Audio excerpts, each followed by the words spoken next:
glad to see you guys. I'm pretty excited because this is my last day on this deserted island.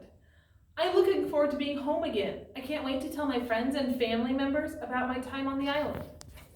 My whole time here, I've been making notes and drawing diagrams in my journal to help me remember everything that happened. I was thinking, when Paul was on his missionary journeys and spending time in prison and traveling, he wrote letters to churches. Today, I want to take a closer look at a letter Paul wrote to a church in Colossus. We can find that letter in the Bible, the book of Colossians. People from Colossia were called Colossians. Before we get started, let's review our big picture question. So this time we're going to do something special though. Girls, you're going to try and remember the big picture question, and boys, your job is to have the big picture answer. Okay, so girls, do you remember what the big picture question is? Right, when should we tell others about Jesus? Okay, boys, let's hear the answer. You should always tell others about Jesus, even when it's difficult. Great. Now we've seen how Paul told about Jesus, even in difficult times. We don't have to rely on ourselves to find the power or courage to share our faith. God fills us with the Holy Spirit when we trust in Him. The Spirit gives us power and trust and to obey. We just have to be willing to follow His lead. When Paul wrote the book of Colossians, he was in prison in Rome. Do you remember how he got there? Paul had obeyed God's call to tell people about Jesus, but the Jews made a plan to stop Paul. They tried to kill him, but when Paul was arrested, God protected him so he could preach about Jesus. When Paul stood before the rulers who tried to decide if he had done anything wrong, Paul wasn't afraid of the people with power. In fact, Paul preached about Jesus to governors and kings.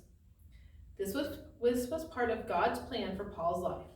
Paul was on his way to Rome to see Caesar when a storm caused the ship to wreck. God protected Paul in the shipwreck so he could stand before Caesar. Paul made it to Rome, but he was still a prisoner. Last week, we learned about a letter Paul wrote to believers in Philippi. While he was in prison, Paul told the Philippians church to be joyful.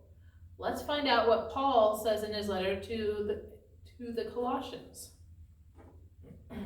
So today we are going to be in Colossians 1:15 through 2:3.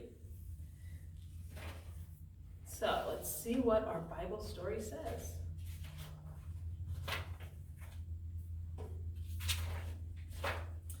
When Paul was a prisoner in Rome, people brought him news about how believers in churches all over the world were doing. Paul had visited many of these churches, and he wrote letters to encourage the Christians in each church. Paul wrote a letter to the church in Colossia. The Colossians believers knew the gospel, but false teachers had been telling them lies. This confused them. Some were saying there was a secret gospel only they knew about. Paul wrote to remind them the truth about Jesus. This is what Paul wrote. Jesus shows us what God is like. The Son of God existed before God created anything. He created everything on heaven and on earth, everything you see and don't see. Jesus holds everything together. The church, all the believers in the world, are the body, and He is the head. God was happy to send His Son to earth to rescue people from sin through His blood on the cross. Paul reminded the believers that their sin had separated them from God. They were His enemies, but now they had salvation and forgiveness through Jesus. Paul had told them the complete gospel. Anyone who came and said they were a secret group was lying. Be encouraged and love one another, Paul wrote. I want you to know Jesus. All wisdom and knowledge is found in Him. Paul encouraged believers by reminding them that Jesus is great. Jesus is God's Son, and He died on the cross to rescue people from sin. The gospel is true, and Jesus is all we need. So let's look at our key verse this time for our last time, because we'll be on a different unit next week. And our key verse says, I eagerly expect and hope that Christ will be exalted in my body, whether by life or by death. For to me, to live is Christ, to die is gain. And that is found in Philippians 1:20 through 21. It's hard not to lose sight of what is most important in life.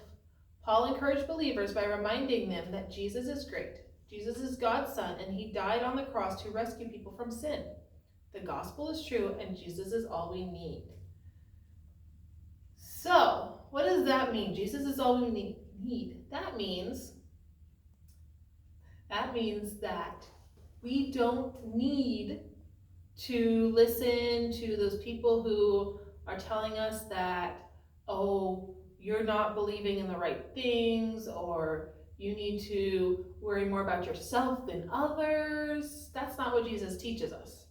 So everything that we need to live a happy, let's change that. Everything we need to have to live a joyful, because remember we learned last week that joy comes from God, whereas happy is kind of the emotion, and you can choose to be happy or not, but God gives us our joy, whether we're happy or sad. So Jesus has everything we need to live a joyful life, whether we think we have everything we want or need or not.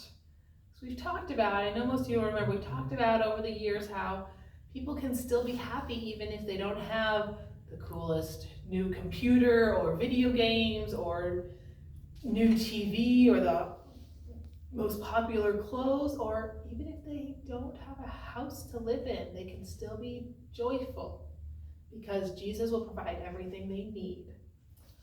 All right, we're going to divide up into our groups. Oh, you guys might notice it looks a little bit different right here behind me.